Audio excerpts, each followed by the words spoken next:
Greetings, members one and all of the Salivation Nation. The FBI's search for Civil War gold. Let's explore.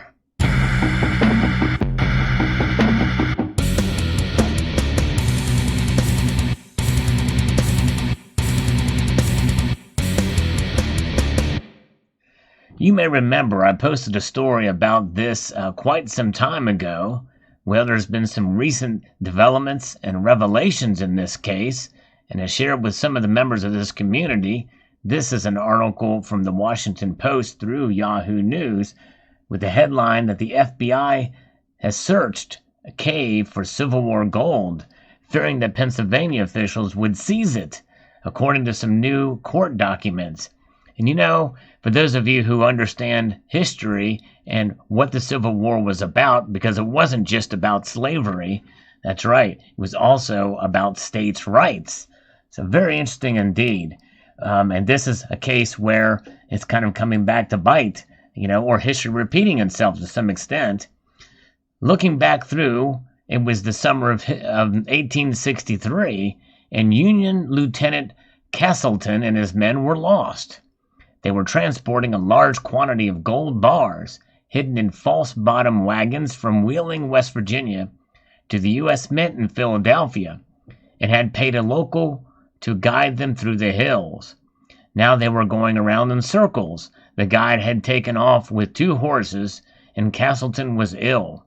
They decided to separate. A small party would go find help when Castleton and Sergeant Mike O'Rourke stayed behind with the gold. But neither the gold or the men were ever seen again. So a big mystery there. And perhaps the guide knew something was up and saw it. Who knows? So that's the story 2 treasure hunters told FBI Special Agent Jacob B. Archer, according to recently released court documents. Archer had gathered evidence, both the gold's location in a cave on state-owned land in Elk County, and that state officials might be trying to seize the gold for themselves, prompting his application for a federal warrant to seize the alleged gold without the state's permission. Again, history repeats itself. Here we have federal overreach, indeed, over a state and their property. The warrant application recently released after a petition by the Associated Press and the Philadelphia Inquirer is just the latest twist in a bizarre 158-year-old story that the 2 treasure hunters, father and son duo Dennis and Ken Parada, say is far from over. For years, the FBI declined to say what it was looking for in the cave. It now says that when it searched the cave, it came up empty and considers the case closed, according to the Associated Press. The Paradas and a former Wall Street Journal investigative reporter say the FBI is lying. And you know what? Since about 2016, Americans have had a lot less faith in the FBI, at least with the leadership at the top, and it would not surprise me if that was the case. We can live with it, the FBI says. It's national security, and they can't talk about it, said journalist Warren Gettler in a phone interview with the Washington Post. Gettler is the co-author of the book Rebel Gold, One Man's Quest to Crack the Code Behind the Secret Treasury or the Treasure of the Confederacy. But to say nothing was found, it just doesn't add up. In 2018, the Paradas told the FBI they'd heard rumors about hidden gold in the area for decades, according to the FBI's warrant request. The story of Lieutenant Castleton and now the alleged gold got to be there from a story titled The Lost Gold Ingot Treasure, which they found in the Army Heritage and Education Center at the Military History Institute in Carlisle, Pennsylvania. The story was written down for the first time on the centennial anniversary of the Civil War, it says, according to the FBI request. Interesting indeed. It's fascinating how these stories can last for that long and information passed down from age to age. But, with the centennial, there it is. It was written down for the very first time. So it's all hearsay before then. The Paradas used clues from this somewhat meandering text to center on a cave near the Dense Run area of Elk County. Dennis Parada first discovered the cave in 1974, Gettler said, after getting permission from the Pennsylvania Department of Conservation and Natural Resources to search it. They found a turtle-shaped cave, which initial tests indicated had man-made walls and a large quantity of metal on the other side. Interesting, okay. All right, a colleague who was allowed to do a small amount of drilling said he briefly saw a flash of gold and what appeared to be gold dust on the drill bit. Oh, behind the walls the gold lies.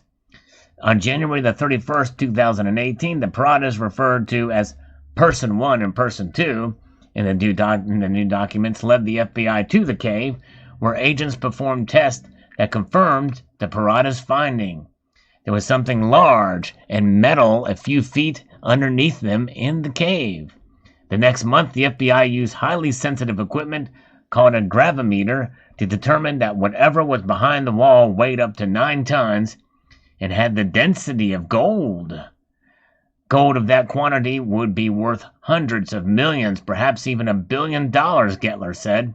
And according to federal regulations, the Paradas may have been entitled to a finder's fee up to 40%. Can you imagine? Wow. Then Archer met Gettler, Person 3 in the new documents, who had a bold claim. The entire story about Castleton and O'Rourke probably was made up, but it wasn't worthless. Gettler told him that about the Knights of the Golden Circle, a secret society formed in 1854 that sought to create a new pro-slavery nation comprising the South, Mexico, and Caribbean and part of South America, he told Archer. During the Civil War, the group had Confederate sympathizers in northern states who performed clandestine operations to secure cash, gold, and silver for future Confederate use. They also used waybills, coded directions to communicate secret locations, and Gettler thought the lost gold ingot treasure was one of those that had been passed down for generations before being written down in 1961. Castleton and O'Rourke were probably fake names, code for Castle and Rook, which would have identified the chapter of the group. And when Archer checked, he could find no military records matching those of the supposed lieutenant and sergeant. Other references to a turtle and heading east into the rising sun are symbols used by the group, and maybe clues to where the gold lies, even in their names. You never know. Archer applied for a federal warrant to seize the alleged gold, fearing that if he asked for the state government's permission, they would claim the gold was abandoned property and thus belonged to Pennsylvania. In addition, the Paradas told Archer that a staff member for the Pennsylvania legislature had offered to keep state authorities away from the site while the Paradas excavated in exchange for 3 bars of gold, or 10% of what they found. Surveillance cameras the Paradas have placed at the site showed state authorities have brought in equipment to try to dig the gold up themselves, though they were unsuccessful. The FBI got the warrant, and the Paradas and Gettler made an oral agreement with the Bureau to observe the dig on March 13, 2018. Instead, they were confined to the cars far away from the dig site, Gettler said, and then told that workers were stopping hours earlier than expected. That night, neighbors said they saw bright lights and heard backhoe and jackhammer noises, though the judge's warrant had specified the FBI had to stop digging at 10 p.m. Witnesses also say they saw armored vehicles and a convoy of black SUVs. The next day, unaware of the neighbors' reports, the Paradas and Gettler were again confined to their cars. Then FBI agents marched them to the excavation site and showed them an empty pit. Well, it's interesting because this judge, I don't get this, why this judge's warrant would specify the FBI had to stop digging at 10 p.m. That suggests to me that they were given permission to dig, at least up until that point. So it's a little bit confusing with that headline there. Regardless, it sounds like the state wasn't all that too pleased about it. Maybe it was a federal judge that gave him that permission. We were embarrassed, Dennis Parada told the AP in 2018. They walk us in and they make us look like dummies, like we messed up. But the more they thought about it, the less they doubted they had made a mistake. It wasn't just the mysterious hints in an old tale. Multiple crews using specialized machines had detected gold. Now he says it's insulting to imply all these people were wrong, and telling the FBI has never approached the scientists and crews who had performed all those tests to ask them what could have gone wrong with their measurements, something you would expect if a mistake this big. The way in which the gravimeter was used in this case, more than 50 measurements on a flat surface, is like a fingerprint, Gettler said. There's a very, very infinitesimally small chance it's going to get it wrong. Gettler believes the FBI found the gold and decided to keep it a secret as a matter of national security. The FBI maintains nothing was found at the site, but of course they didn't have any other independent witnesses to tell or not. So all the FBI people that were there are going to keep a secret. The Paradas now have retained an attorney who is fighting for the release of thousands of pages of FBI documents and video footage of the dig. I hope they get it. It was definitely some kind of precious metal based on the readings of the instruments at the site, Attorney Bill Cluck said. The fact they wouldn't let them be there for the dig, it's suspicious as Hades, and it doesn't have to be. That's right. Yep, I agree. I think that's very fishy indeed, because they're not going to get their 40%, and there's going to be no 10% either. Well, for the Paradas, they would just get 10%. It's a very, very interesting story indeed, and it just goes to show you that really, how much can you trust government? Obviously, we all have to have some trust in the government for some of the things that we do, some of the numbers they put out and the like. But nonetheless, more and more, when you have to, I never thought I'd see the day where I would question the FBI.